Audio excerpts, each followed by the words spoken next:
Welcome off work sports. Dum da dum dum dum. Kyrie to Boston. Wow. Welcome back, folks. I mean, this is crazy.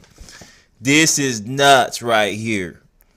Kyrie Irving to Boston for IT, Jay Crowder, and Ante Zizic, a European prospect that's just coming back over, and he looks like a pretty good backup big man.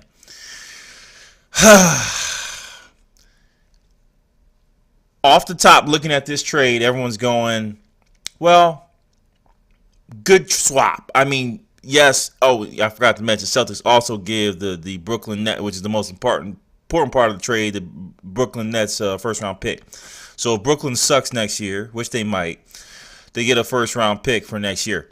That said, it's Kyrie Irving. I mean, wow, a big hit to Cleveland. Big hit to Cleveland. They had to make the move. The guy is an incredible player. Great to watch. Part of the foundation of the core foundation of the Cleveland Cavaliers, helped them win the championship against the Golden State Warriors. Just an interesting move. He had 2 years left on the contract. He requested this trade. He wanted to lead a team, and just very very interesting movement with this trade. He goes to a team. If we look at the Boston Celtics and their lineup, what does Boston get? I think it's a win for them. So they lose Jay Crowder. They lose IT. Zizic never even played, so I'm not really worried about that. It's Zizic. I think it's going to be a good backup center. But he comes over to a team that has a lot of young talent. They just loaded up. I mean, the two key points for me here, and actually, there's going to be more moves made, because for some people, they're throwing these guys away, and I did a video on this before. Terry Rozier is a good point guard. Marcus Smart, to me, is a good point guard as well. All right, a strong guard, Chauncey Billups like.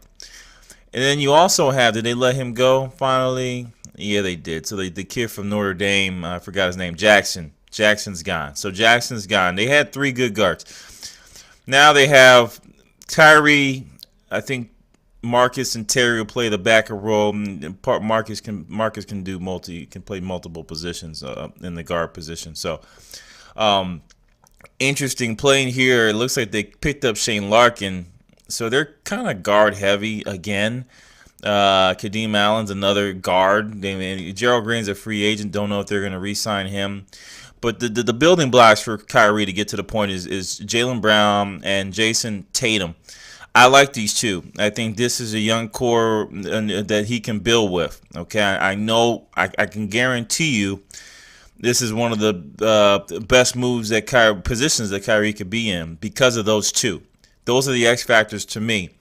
These two will make or break the team. And that's why they could let go of Jay Crowder, because they saw this kid Tatum look great in the summer league. Then they got Gordon Hayward. He's going to be your other star. All right, and then Al Horford is now past his prime to me. I know that he's an all-star. I guess for the East he'll be an all-star, but he's a good center.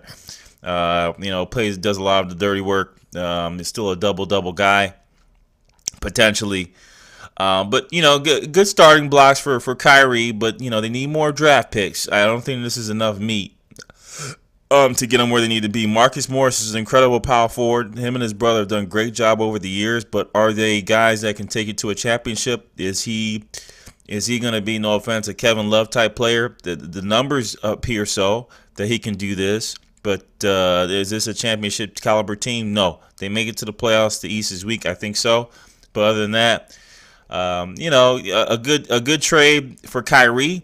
For Boston, I have a couple question marks, but I thought you could develop these two, Marcus Smart and Terry Rozier, to be good enough backups to make up for Isaiah Thomas's deficiencies. And then the other thing is they lost Avery Bradley, which was a hell of a loss. So there's another defensive animal that they had. James Young is also a free agent. He's never panned out for this team yet. So we'll see how it goes. He's just never. I don't know. I think it's opportunity, but he's never been a defensive gangbuster. If he could become that, he could be a good option for this team. They need more defensive players.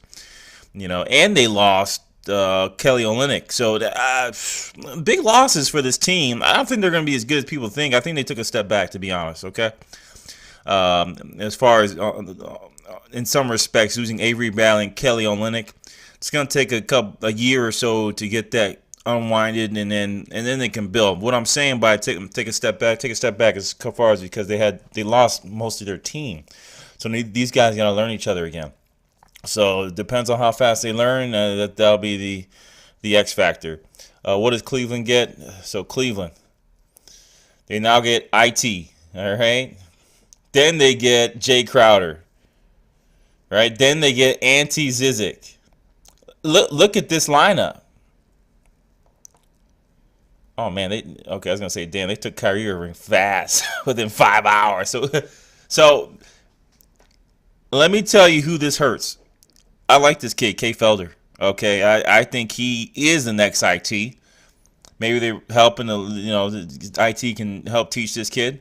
IT only has 1 year left on a contract. Kyrie has 2, so that's another negotiation ploy or plot that both teams have to think about. So 1 year rental.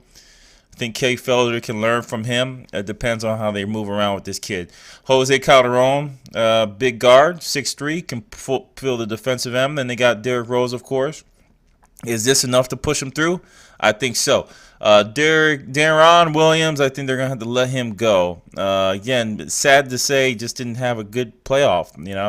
Great career, but sometimes you have bad games and bad series and bad play with a certain team. So he was okay in the regular season. Actually, did pretty well, but the playoffs just disappeared. So I think they may let him go because he's not a defensive superstar right now at his age, right? He can't keep up with Steph. Steph's going to run around him.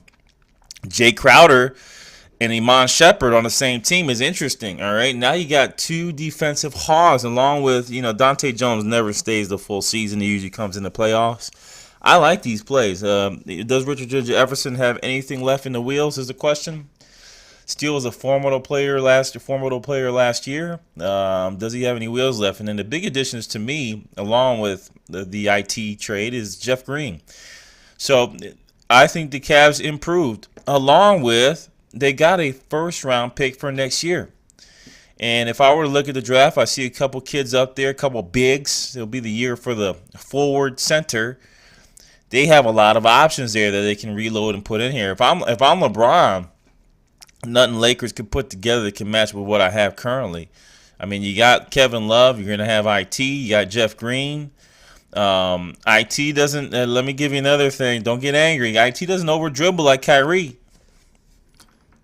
IT does not over dribble like Kyrie, as well as IT can pass. Okay, so don't be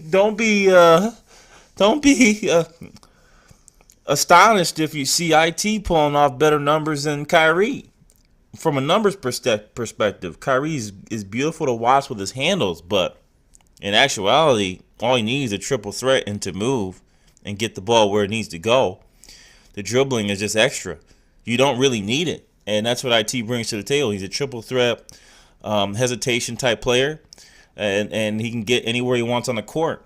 And by the way, he's a great spot-up shooter. He is a great spot-up shooter. Matter of fact, his form has a much better flow than Kyrie's.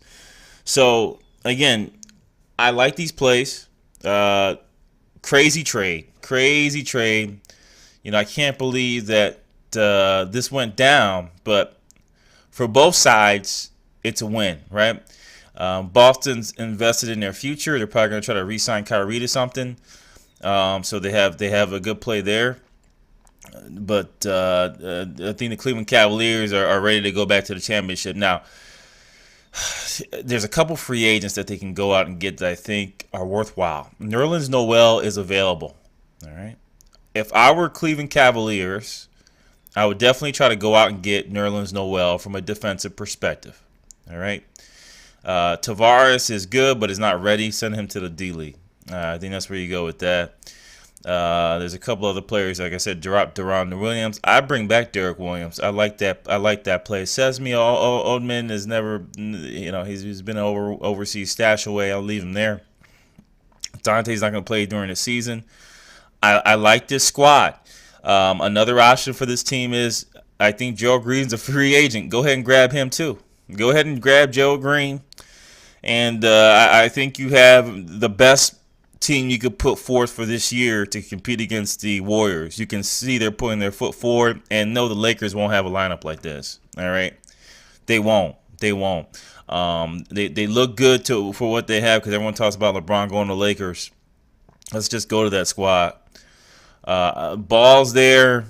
Ball and IT, Felder, Calderon, Rose are better than just Ball. Sorry. All right. Jordan Clarkson's a good off guard. And after that, there's really nothing really there for them. I like Randall. I like Nance Jr. I like Kuzma. I think that this right here is where he can win. I think that's the best part of the team. And then they got Ingram. Oops. You know what? I'm talking too much. Maybe this team doesn't look so bad with a couple added pieces. And Corey Brewer. Okay, you know what? I renege on that. This team has potential because Kevin Love matches Randall and Jr. I think they're the same. Brook Lopez X's out any center that the Cavaliers have. Kuzma is a great off-the-bench player. He's like your Robert Horry.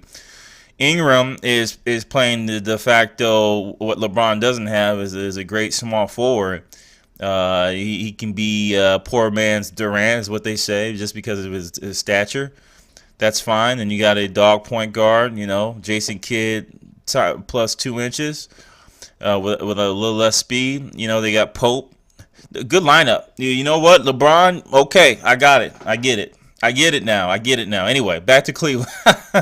I get it. Do they win a championship next year? No. They need another piece. And the piece that I think they need to improve on, I love Kyle Korver. And I love J.R. Smith. It's just that they're not. He needs another superstar in that spot. And that's why I said if they can get a steal with somebody who can fake a superstar role as far as offensively, I like Gerald Green. That's who I go pick up. And I think they need another offensive weapon as well. Because when LeBron goes to the bench, for some reason things die because he can't create off the dribble. J.R. Smith used to be able to create off the dribble, but now he's become a stand-up shooter. I don't know if it's due to injury or because of playing style that they've implemented over the years, and he bought into the system. So he's no longer the free JR. He still shoots some questionable shots, but he's not the free JR that I remember in New Orleans. I remember the kid back in the New York Knicks. Denver, he was exciting. He can move with the ball in his hand and make things happen. I mean, J.R. Smith was headed to be, when coming in from out of high school, was slated to be a Kobe Bryant, by the way, and I thought he would be. He had a great rookie season. That said, things have changed. He's 30-something years old. So is Gerald Green, but those two combined, I think that's somebody those are two guys that I like to play the fake all-star role. He needs a T-Mac at the end of the day. I come from that era. He needs a T-Mac alongside him, but he doesn't have that. So that's the one missing piece I see for this team. Great trade, good move for Cleveland. They are a defensive powerhouse right now. They add a big center like Nerlens Noel that will solidify them along with Tristan Thompson. It'd be an interesting lineup. Again, they just need some offensive players. All right, All For Sports started off, gave you a full synopsis. IT's gone. Kyrie's gone. I think we're still in the same place. Peace.